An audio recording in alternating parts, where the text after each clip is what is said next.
Now, you're watching a special broadcast here on DD India. We're calling it hashtag Tracking COVID-19 Global.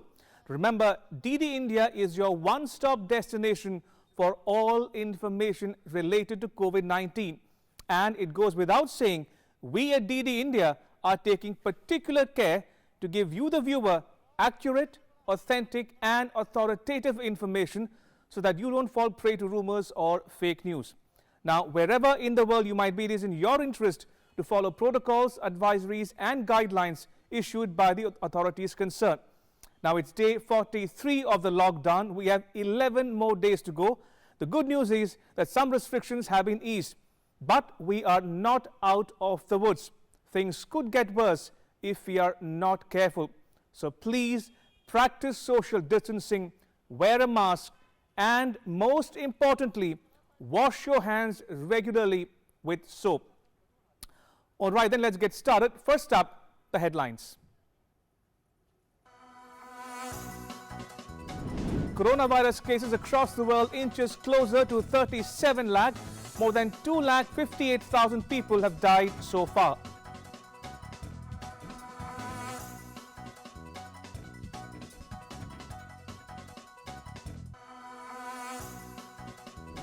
Indian Railways operates more than 100 Shramik Express trains to transport migrant workers stranded in various parts of the country to their native places.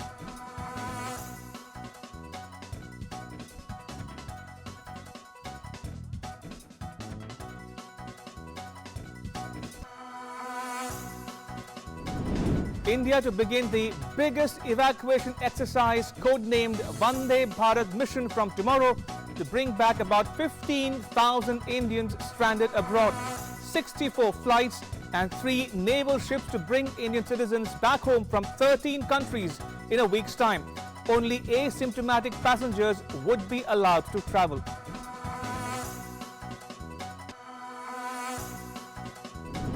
The United States and the United Kingdom have launched formal negotiations on a free trade agreement. A deal could counter the massive drag of the coronavirus pandemic on trade flows and the economies of the two countries.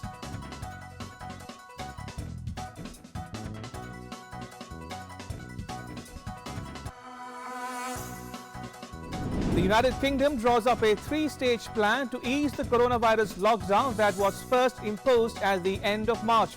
Phase 1 will involve small shops reopening alongside outdoor workplaces, and the second will involve large shopping centers reopening reportedly.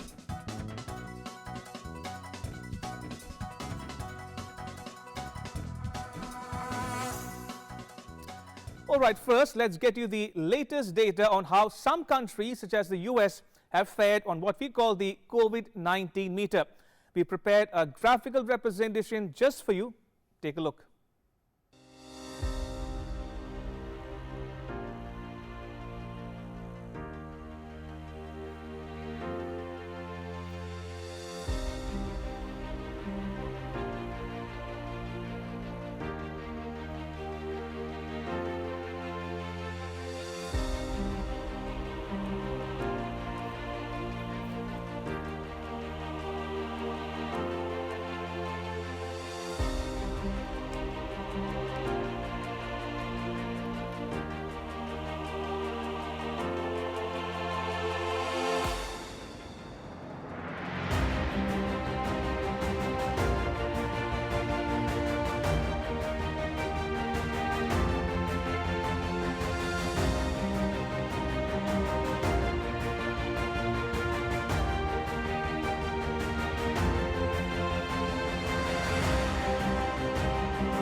All right, let's get you some news from India now.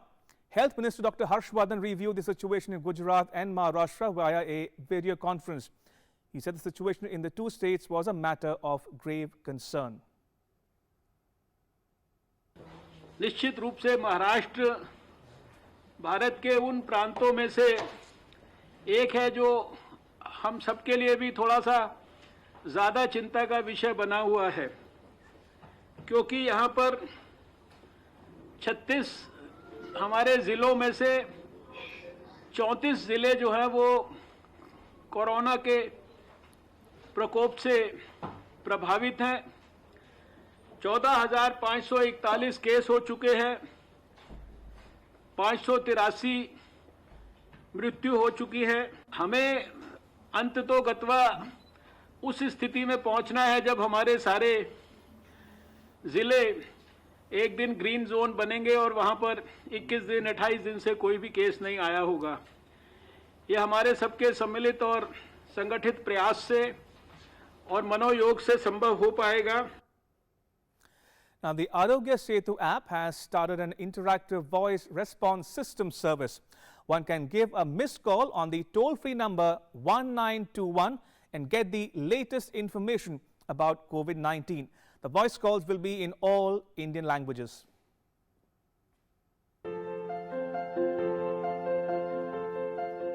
देश के हर नागरिक को आरोग्य सेतु से जोड़ने के लिए मोदी सरकार ने एक खास पहल की है। देश के सभी फीचर फोन और लैंडलाइन यूजर्स को कोरोना संक्रमण से बचाने के लिए आरोग्य सेतु IVRS प्लेटफॉर्म की शुरुआत कर दी गई है।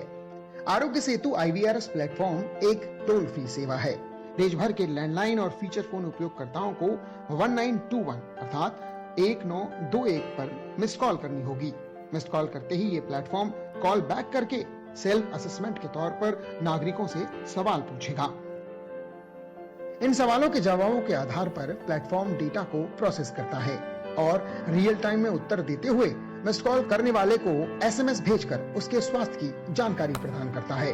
आरोग्य सेतु IVRS प्लेटफॉर्म की सेवा देश की 11 भाषाओं में उपलब्ध है। मिस्ड कॉल करने वाले को उसी की भाषा में SMS भेजा जाता है। आरोग्य सेतु IVRS प्लेटफॉर्म सेवा से देश के सभी फीचर फोन और लैंडलाइन उपयोगकर्ताओं को कोरोना संक्रमण से सुरक्षित किया जा सकेगा।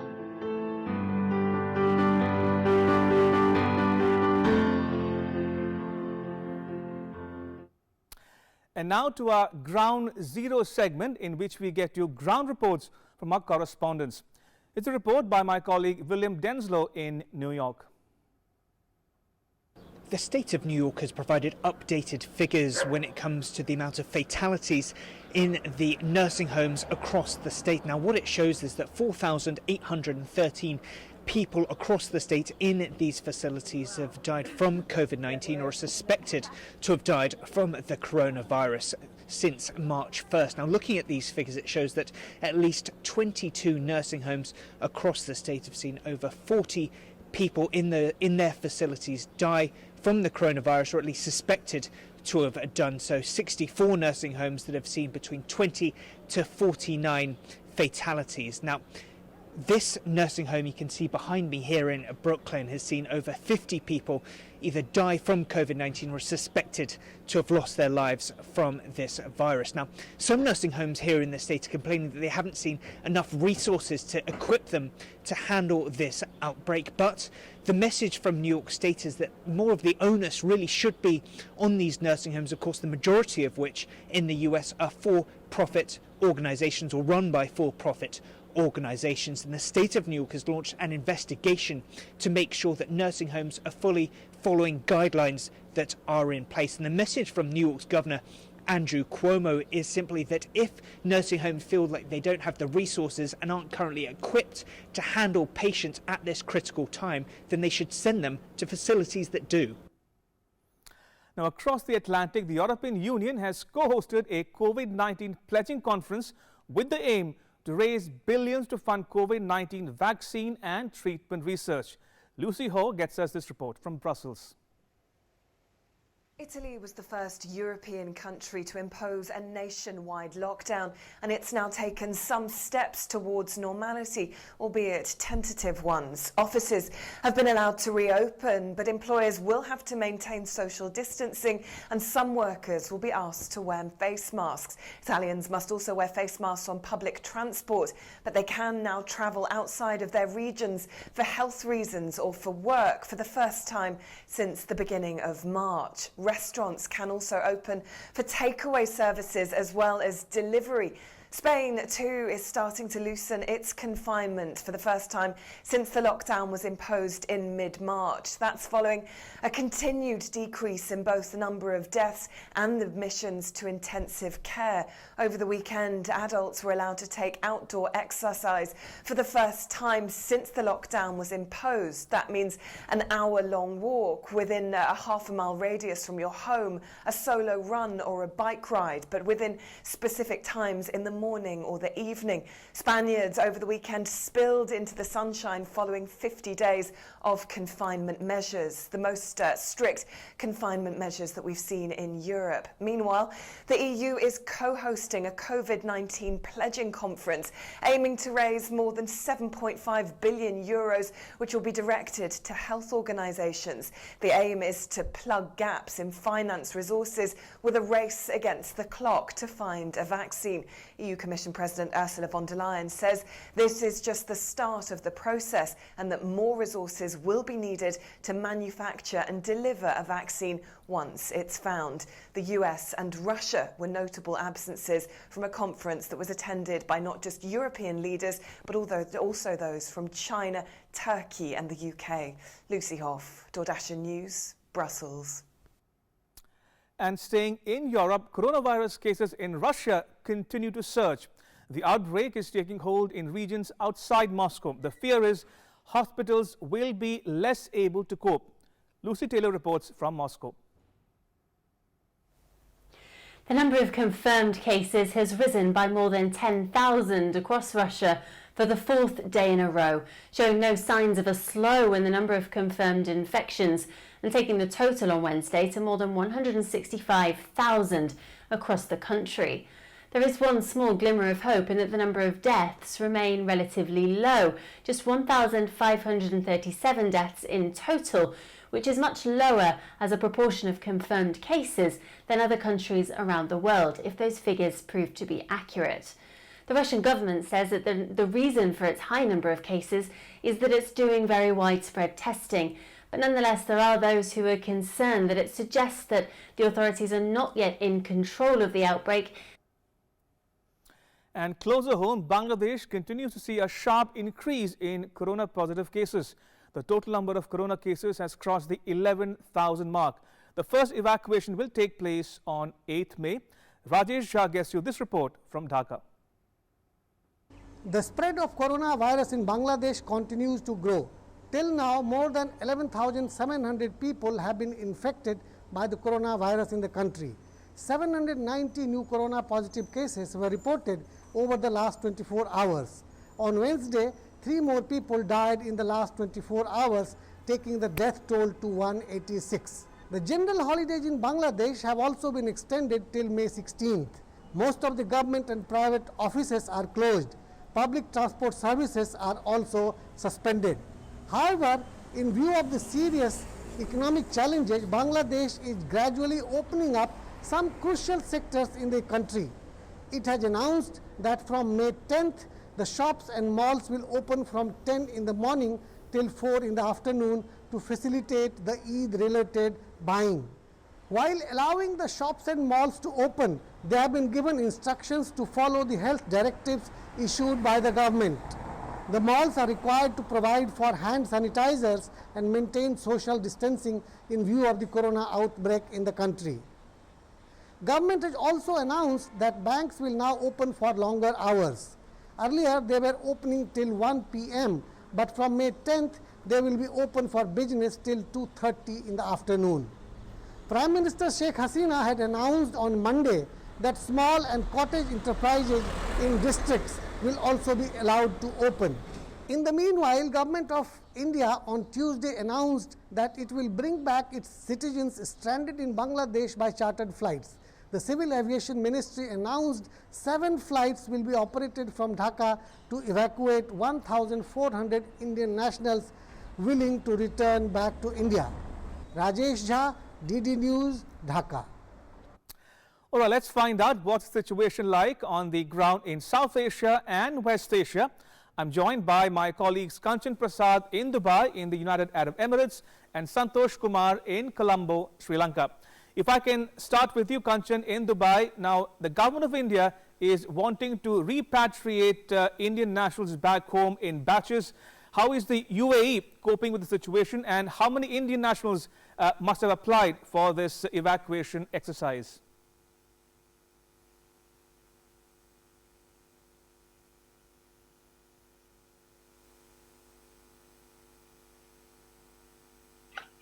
Ramesh, can you hear me?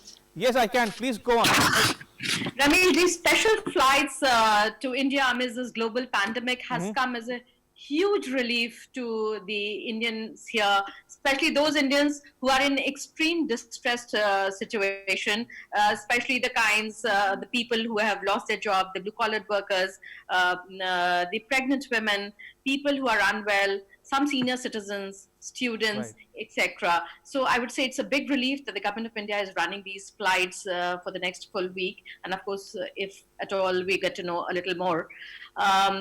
Initially on the e-portal, there were about close to approximately 2 lakh people who had registered.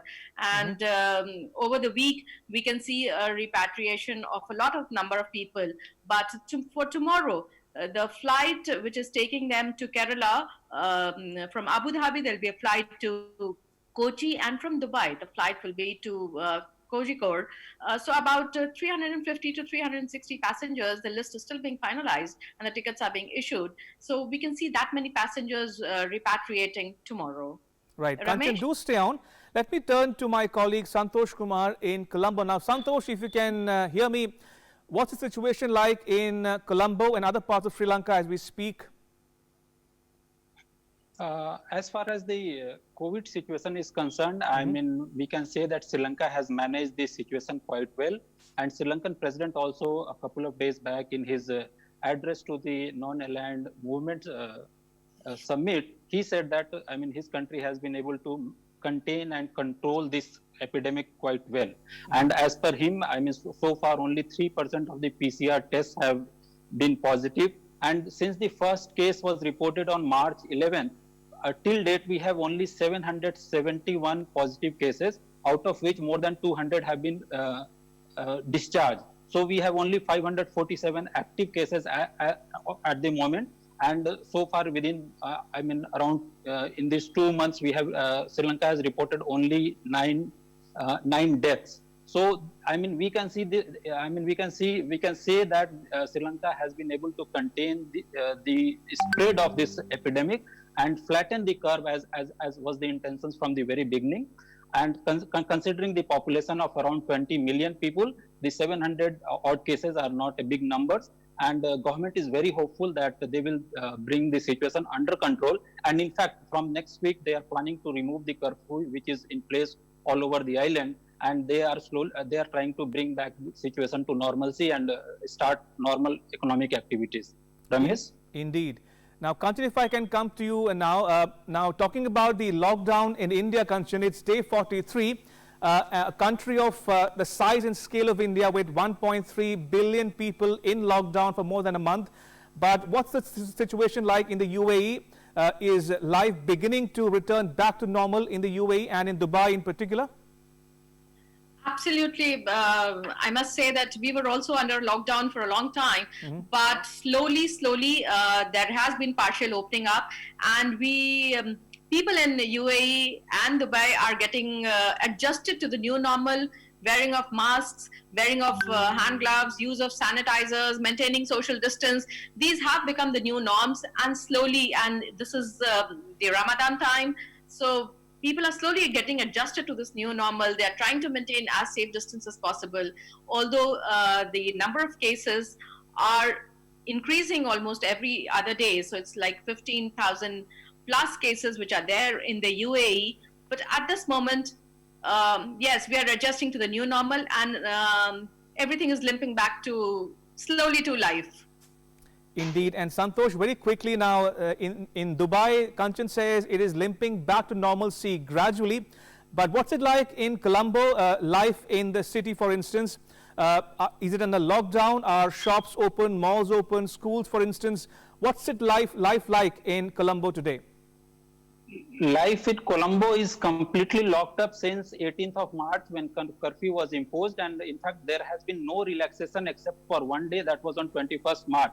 After that there has been no relaxation for general public. Only few curfew pass holders are allowed to come out, and no shops or any malls or any commercial activity is being allowed, so that the content of the virus is contained, and that has brought results. And but the government is hoping that because the cases are coming down or has been stabilized, they are planning to start the commercial activities from next week. But at the moment, till we talk, and till Sunday at least, there is no relaxation in the curfew, and the life is under lockdown. Ramesh? All right. On that note, Santosh Kumar in Colombo and Kanchan Prasad in Dubai, thank you so much for bringing our viewers up to date with the situation obtaining in the UAE and Sri Lanka. Appreciate it. Right, now my colleague Anshuman Mishra joins us on the phone line. Now, Anshuman Mishra was until recently in Beijing covering the COVID-19 situation for us at DD India, but he joins us now from New Delhi. Anshuman, what was it like covering the issue from close quarters, sitting and living and working in Beijing? Help our viewers understand the gravity of the crisis in China in the last couple of months.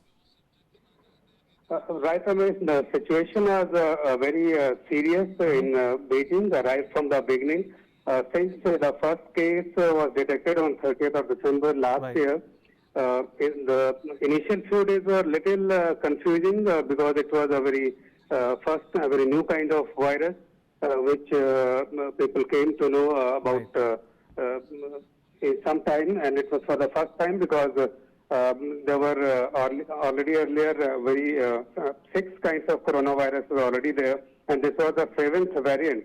But there were no symptoms, no clear symptoms known to the scientists, and no clear mutations, no mode of transmission, and infection was clear. So it was a little confusing in the beginning, and more so it could not have occurred at a worse time when China was basing its New Year time, and it is termed as the largest migration on the earth. In the New Year festival, it started around the 25th of January in China. This has seen around 3 billion people going across the China as well as to the various parts of the world. So this was another problem because when these symptoms started developing and scientists started understanding the situation, it came to know that human-to-human transmission can also occur. So this has clearly made the situation more grievous. So among all these things, when China came to understand the gravity of the situation, they immediately started work on a war front, Ramesh. So in that continuation, they built new COVID dedicated hospitals for COVID-19, and they mobilized all the resources to Wuhan, and even their military doctors were also sent. So it was a war-footing exercise. And the national lockdown, that was not strictly national from China's point of view. It was restricted to few provinces only, especially if I talk about the national capital, Beijing. It was not under total lockdown. It was partial only. But definitely the normal life was hit badly. Economy was hit badly. And people's life was very much disturbed. Indeed. On that note, Anshuman Mishra, thank you so much for that update. Appreciate it. Right, let's get you some more news from South Asia now. 2 ships of the Indian Navy have been deployed to repatriate around 2,000 stranded Indian nationals from the Maldives to Kochi and Tuticorin. The Indian High Commissioner to Maldives, Sanjay Sudhir, has termed this as the biggest evacuation of its kind from the neighboring country. In the wake of COVID-19 pandemic, Government of India has launched its biggest ever global evacuation operation. For Maldives also, the evacuation we will witness in the next few days and weeks will be the largest in our history.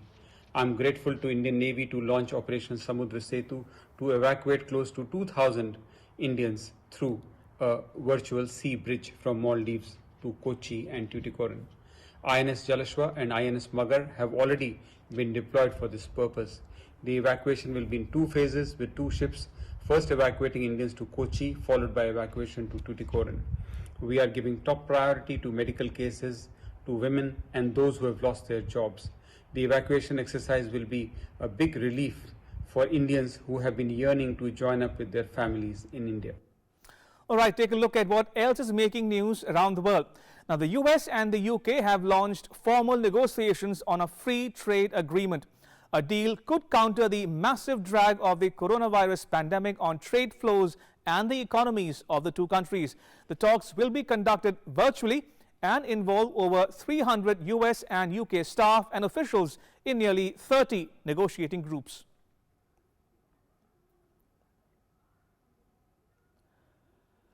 The UK has drawn up a 3-stage plan to ease the coronavirus lockdown that was first imposed at the end of March. The Times newspaper reported that Phase 1 will involve small shops reopening alongside outdoor workplaces. The second will involve large shopping centres reopening with more people encouraged to go into work. Pubs, restaurants, hotels and leisure centres will be among the last to open. New York City's subway system took the unprecedented step of halting overnight service to clean train cars. The subway system closed between 1 a.m. and 5 a.m., allowing crews to disinfect the cars. The UN is worried about the condition in some prisons in the Americas region. Now, chronic overcrowding and unhygienic condition, coupled with lack of proper access to healthcare, have enabled the rapid spread of COVID-19 in many facilities. In the US, for instance, 2,000 out of the 2,700 inmates tested positive for COVID-19. Pope Francis says employers must respect the dignity of workers, particularly migrants who face economic hardship due to the coronavirus crisis. The Pope delivered his message from the Papal Library instead of St. Peter's Square because of the lockdown in Italy. He says he received numerous messages about labor problems on 1st May, the day most countries celebrate workers' rights. Also, many farm workers in Italy are migrants. Taiwan's health minister asked the World Health Organization to ensure it had access to first-hand information about the coronavirus. Taiwan's exclusion from WHO due to China's objections, which considers the island one of its own provinces, has infuriated Taipei, which says this has created a gap in the global fight against the coronavirus.